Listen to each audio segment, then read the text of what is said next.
An Egyptian court upholds a death sentence for former President Mohamed Morsi.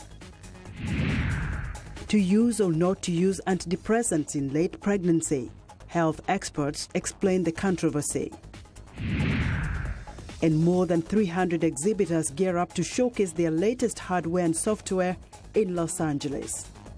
Africa 54 starts right now. Good evening and welcome. I'm Vincent Makori. This is Africa 54. We begin in Egypt, where a court has upheld a death sentence for former President Mohamed Morsi in connection with the 2011 mass prison break. Morsi was originally sentenced last month along with 100 others. The same court also sentenced the former president to life in prison on Tuesday in a separate case involving charges of conspiring with foreign groups, including the Palestinian militant group Hamas. Since his 2013 ouster led by then Army Chief and current President Abdel Fattah el-Sisi, the Egyptian government has brought multiple charges against Mr. Morsi and the leaders of his banned Muslim Brotherhood and made a massive crackdown against the group. Tuesday's rulings also included a death sentence for Brotherhood leader Mohamed Bedi and life in prison for other leaders. However, the sentence can be appealed. Well, Sudanese President Omar al-Bashir departed the African Union summit in Johannesburg on Monday, and just hours before a South Africa court ruled that he should be arrested and handed over to the UN-backed International Criminal Court for prosecution. The International Criminal Court expressed disappointment that he was not detained. Well, I think I can speak on behalf of the prosecutor to say that we're disappointed. South Africa is a state party which has always been a strong supporter of the International Criminal Court. And in our view, it was very clear what their obligation was. Their obligation was to arrest President al-Bashir. Well, South African Judge Dunstan Mlambo issued a public statement criticizing the South African government for allowing Mr. Bashir to leave before the arrest warrant was issued. In a message posted to Twitter, South Africa ruling African National Congress Party said immunity was granted to all participants of this summit as part of the international norms for countries hosting such gatherings.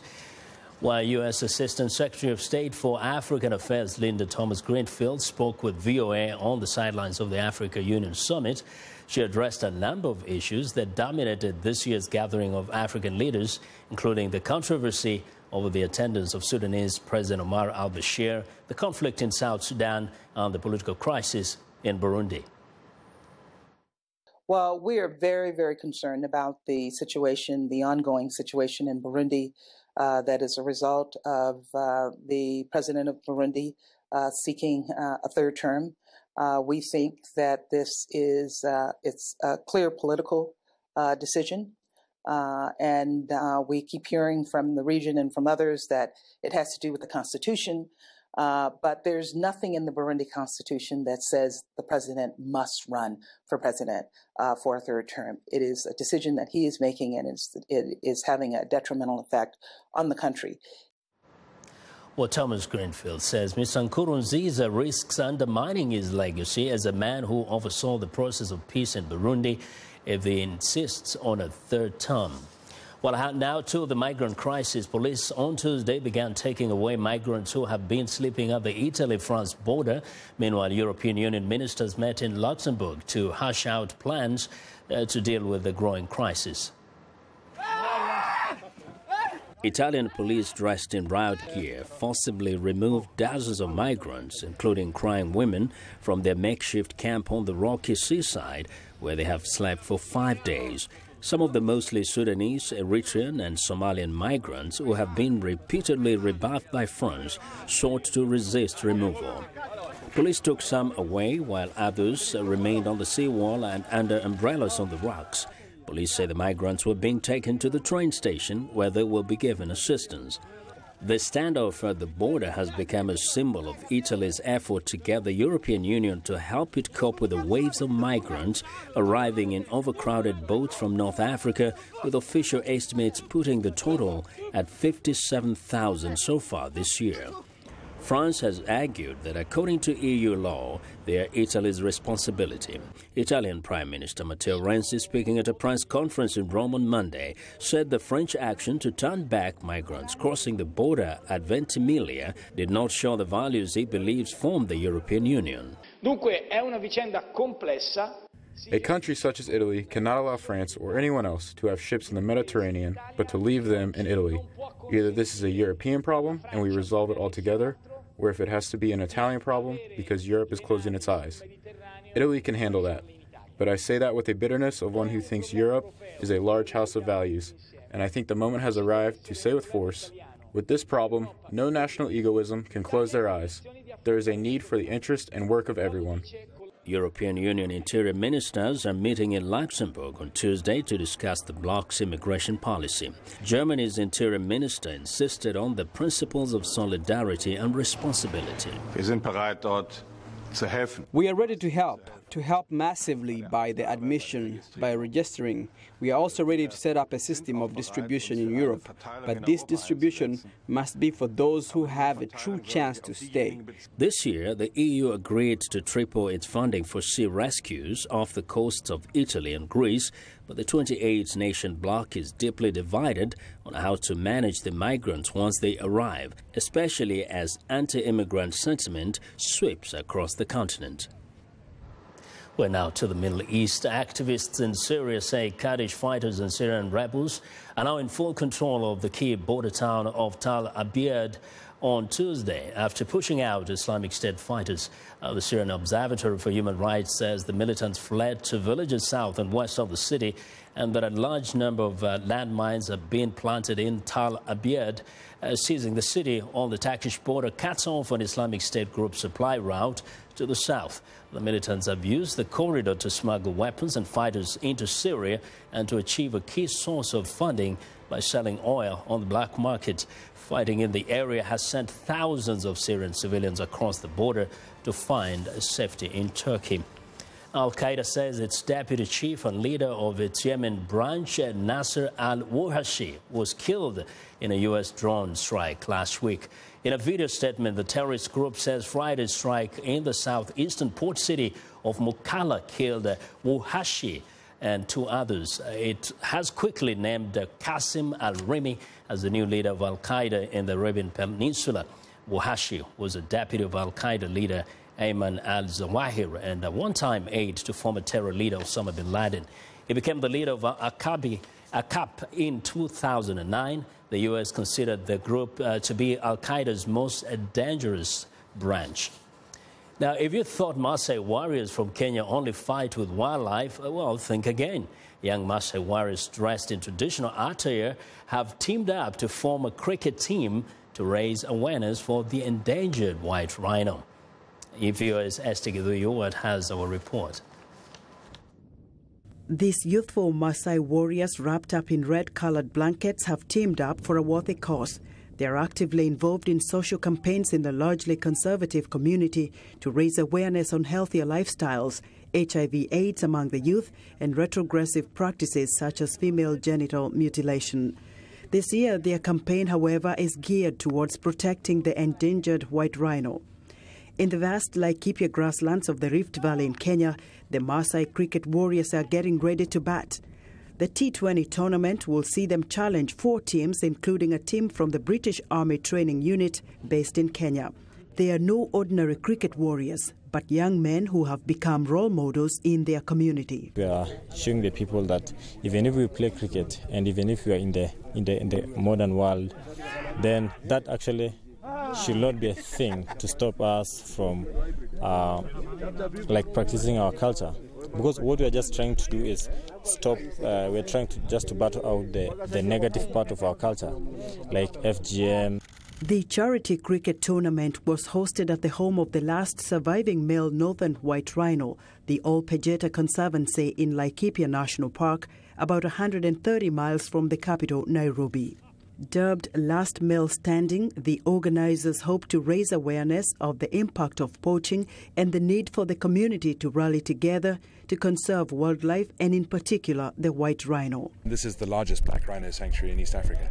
So for us, for people to come here into a black rhino sanctuary to highlight the plight that faces rhinos across the world, as exhibited by what has happened to the northern white rhinos, where we only have 5 left in the whole world, we think is a good idea.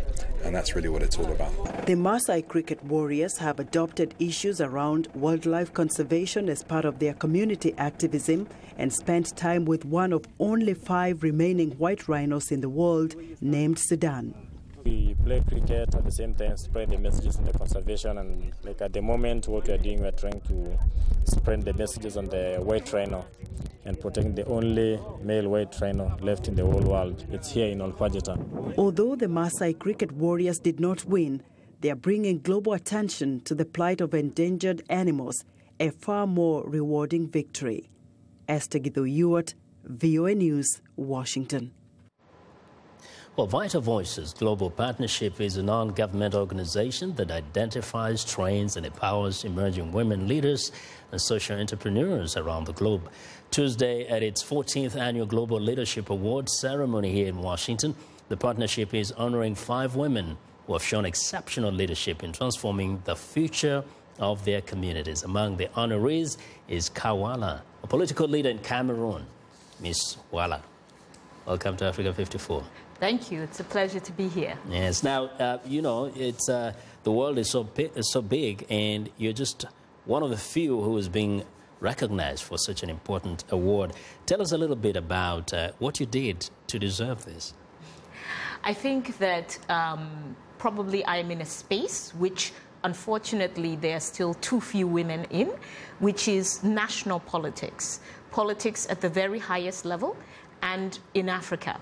And what I'm being recognized for is actually the grassroots work, the work of working with the Cameroonians who are left outside of the political system, who do not have voice in the political system or even sometimes in the economic system in their country, and empowering those people to have voice and to exercise their rights, their political rights. How are you doing this? We do this, it's very painstaking day-to-day work. We do this by going out to the field, to the markets, to the motorcycle taxi drivers, to the fishermen, to the women who are drying fish. And within their existing associations, because there is a myth sometimes that African society is not organized. It's very organized. People are already in development associations, trade associations. So we meet them.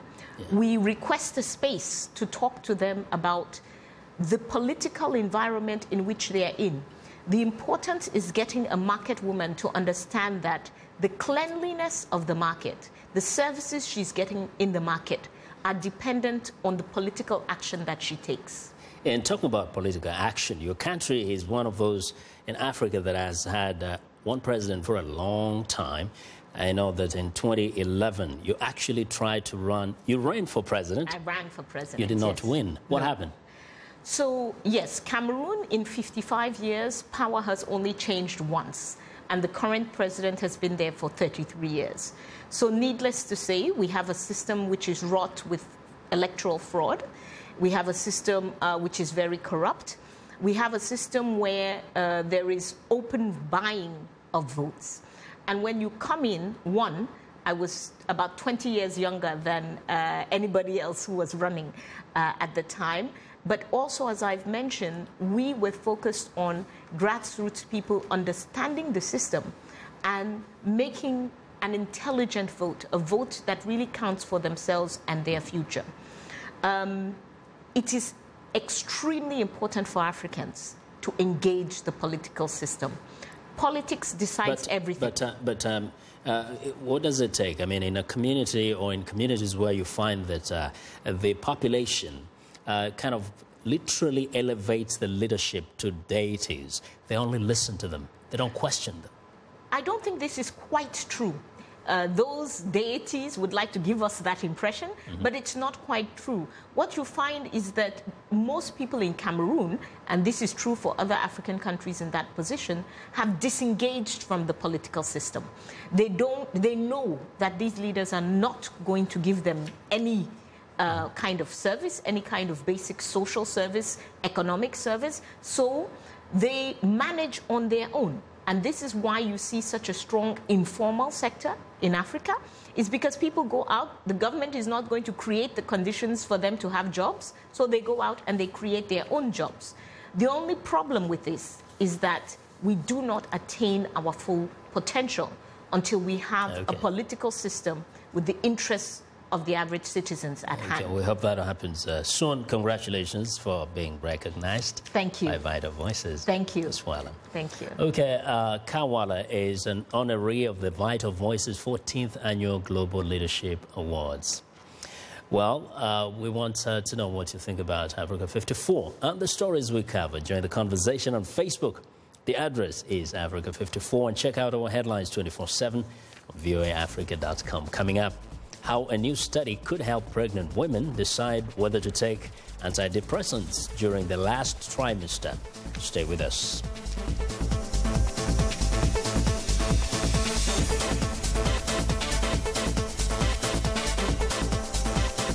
Green Beat for a healthier planet. Algae, otherwise known as pond scum, may not be the scourge its name suggests.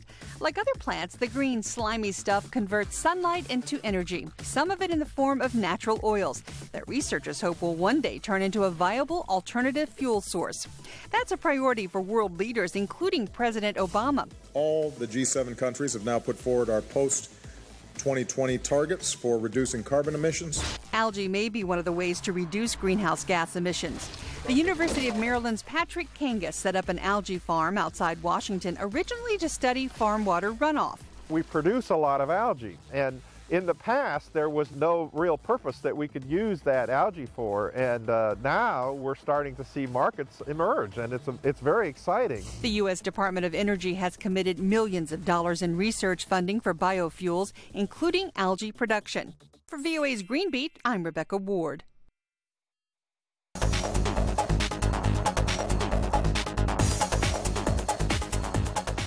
Welcome back. Today we're excited to begin a new weekly business segment on Africa 54. And joining us from New York City's business correspondent, Alexis Christophers. Alexis, welcome to Africa 54.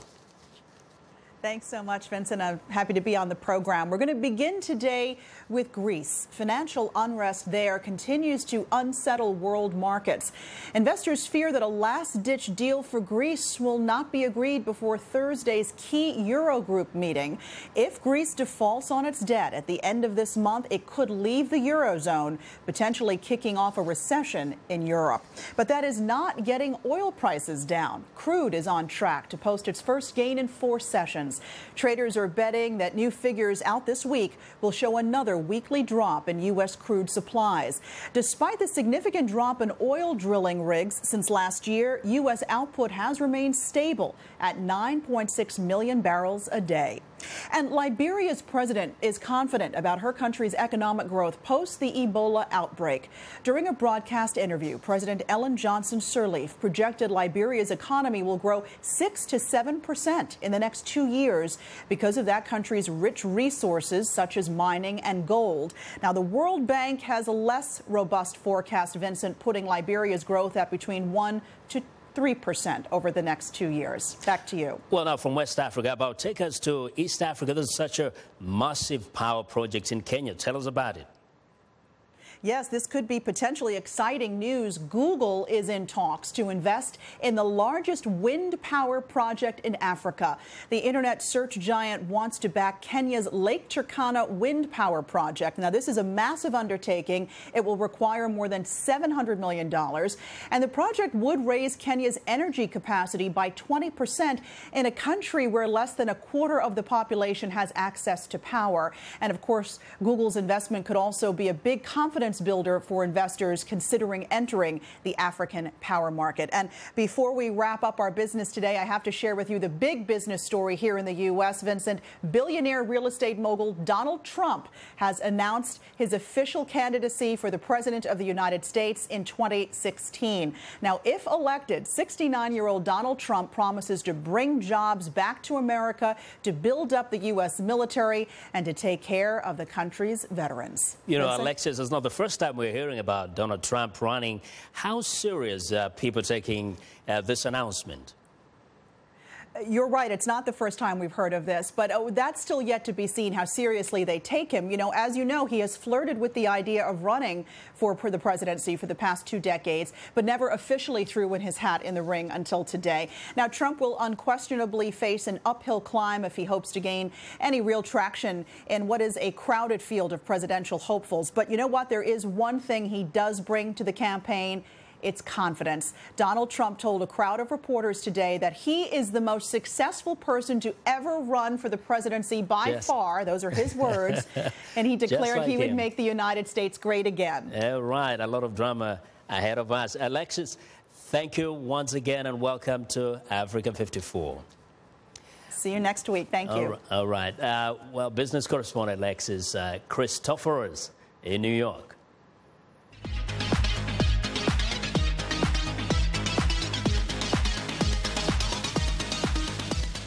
Welcome back. Lino Mudu is off today. Esther Gedo-Ewart joins us now with Africa 54's health report. Esther.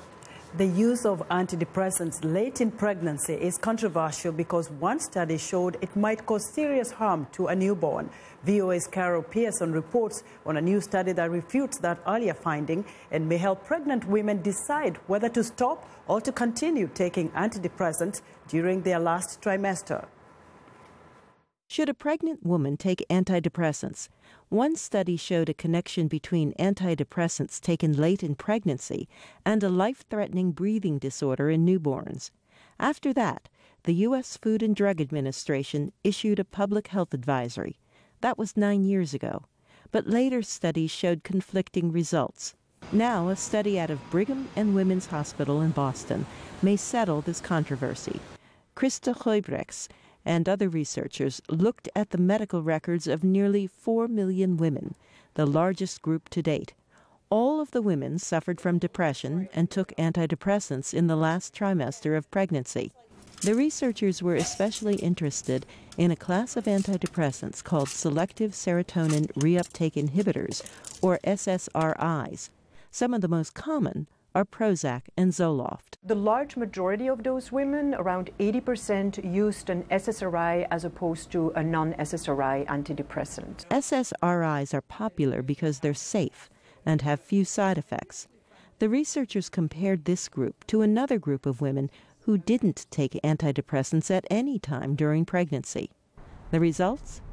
Barely any difference between the two in terms of babies born with breathing problems. Although we cannot entirely exclude the possibility that there might be a small increase in risk due to exposure to SSRI antidepressants late in pregnancy, this risk increase, if present, is much more modest than several of previous studies have suggested. The study was published in the Journal of the American Medical Association. Carol Pearson, VOA News, Washington. That's our Africa 54 health segment for today. Vincent. Well, thanks a lot. It's time now for a short break. Still to come on Africa 54, taking video games to a whole new level. We'll be right back.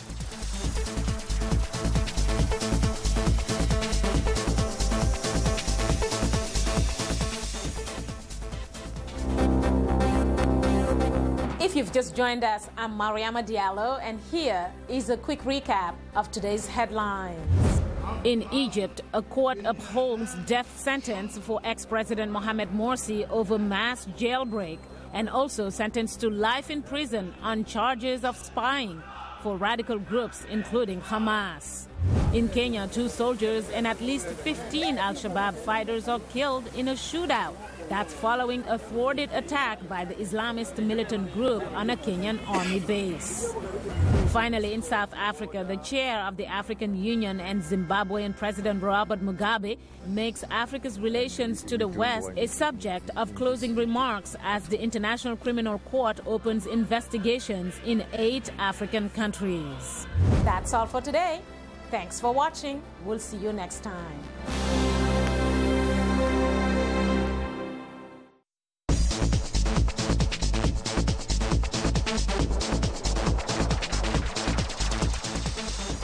Well, nearly 300 exhibitors began showcasing their latest hardware and software at the Electronic Entertainment Expo on Tuesday in Los Angeles. Consumers and retailers are anxious to test the newest virtual reality headset that promises to take video games to the next level. VOA's George Putich has our report. This looks like a clip from a multi-million-dollar blockbuster movie, but it is actually what video gamers will see when they play Fallout 4, developed by Bethesda Game Studios. The quality of video is stunning. But wait, it may soon get even better. Since the newest consoles were introduced here 2 years ago, at the 2015 show, attention will be on software and sophisticated headsets that will transport the gamers to different worlds. John Hicks is a video game expert with UK-based firm EGX. Virtual reality is definitely the most exciting technology in the industry right now, and I think there'll definitely be a big focus on it at the show, not least because there's a few different players in there. Gamers will be anxious to test the Oculus Rift headset from Facebook-backed Oculus, expected to be available in early 2016. Sony PlayStation will unveil a new version of its rival headset called Project Morpheus, while other developers will present their own devices. Experts say it will be interesting to see whether they have solved the difficulty our brains often have trying to process virtual reality. Some of the early ones, you couldn't really play, or most people couldn't play the games for very long periods of time without developing motion sickness. And that's one of those problems where if you launch and you know a chunk of the audience get motion sickness, then that's it, you're dead in the water. Facebook, which bought Oculus last year for $2 billion, also hopes its headset will take meeting with friends to a next level. Meanwhile, games are getting better and better. The new installment of Ubisoft's popular game Assassin's Creed Syndicate boasts refined graphics bringing 19th century London to life. Lara Croft Tomb Raider, developed by Crystal Dynamics, also has some stunning scenes and visual effects. There will also be a lot of new games for mobile devices, smartphones and tablet computers. So over the next 12 months, game aficionados will be offered a wide variety of choices from this industry globally valued at close to $100 billion. George Putich, VOA News, Washington. And that's our show for today. Be sure to watch Africa 54 on our website at voaafrica.com. For more news, tune in to VOA's evening radio show, Africa News Tonight at 1800 UTC. And in the mornings today, Break Africa between 0300 and 0600 UTC, Monday through Friday. Thanks a lot for watching from all of us here in Washington. Have a good night.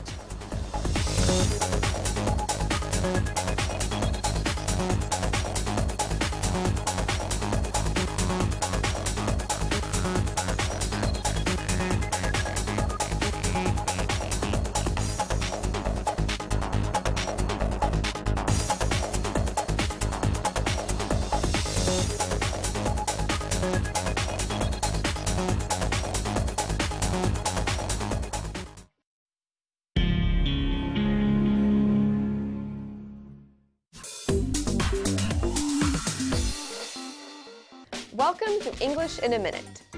This phrase sounds like it has to do with eating, but does it really? Bread and butter. I am having so much fun acting in the play. Acting would be a great career if it paid better. But it doesn't. So my computer programming job is still my bread and butter. I hear you. As an actor, it is hard to pay the rent and put food on the table. Stick with your bread and butter job for now. Bread and butter are basic foods. They are common and important food sources. And that is what this idiom means. Something is your bread and butter if it is an important and dependable kind of income. It helps you pay your bills and, yes, put food on the table. And that's English in a minute.